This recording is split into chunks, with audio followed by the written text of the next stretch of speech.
So I joined the investment group because I got very interested in real estate investing pretty quickly after starting to work with Good Life. I started attending real estate investor meetups in the county and mingling with other investors who invest locally and out of state as well. And I also did a lot of self-educating. I'm a big fan of Bigger Pockets. It's a website, basically a social media platform for real estate investors with a lot of good information and way to connect with other people throughout the world, really, for real estate investments. Started learning a lot about the wealth creating possibilities of real estate through a few different means, through cash flow possibilities, appreciation, equity buildup, and tax deductions. So I thought, especially as a tangible asset, it's just a very powerful way to create wealth long term. So within the real estate investment team, I'm kind of the point man for vetting both personnel and potential deals. So earlier this summer, I went out, Olivia and I went out boots on the ground into Kansas City, where we're currently investing, and we met a bunch of different people. We looked at properties out there, and we're actually in escrow on one of those properties currently. So I kind of meet with people and vet the deals that get sent across our way. I run my own analysis, see if their numbers check out, run them by the rest of the team to see if it's something that we want to pursue making an offer on, and give my insight both from visiting Kansas City and my experience on the management side of things, if it would make sense to put an offer into the property.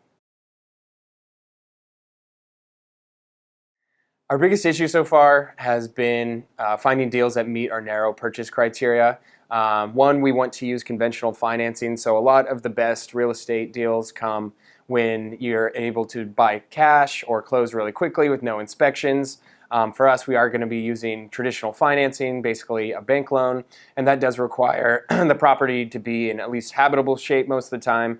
We also have a pretty tight rehab budget. We don't want to spend more than $10,000. Which is pretty cosmetic when you look at a full house rehab. So that's been the biggest thing, has been finding deals from our lead sources that meet that, as well as our cash flow requirements. We want to usually be around $200 a month minimum. So when you stack up all of our criteria, it makes it a pretty tight fit. But we still, like I said, we're still in escrow on one potential property, so they are out there.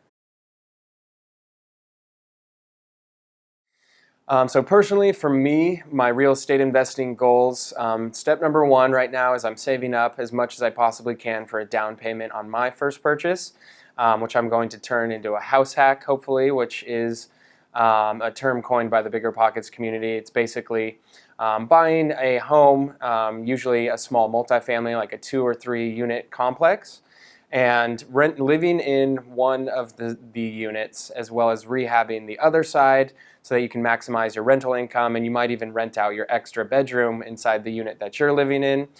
So the goal ultimately is to nullify your mortgage payment so that you have close to zero on the housing expense, which is usually the biggest part of the American budget. It's usually around 30%, if not more, of standard American spending.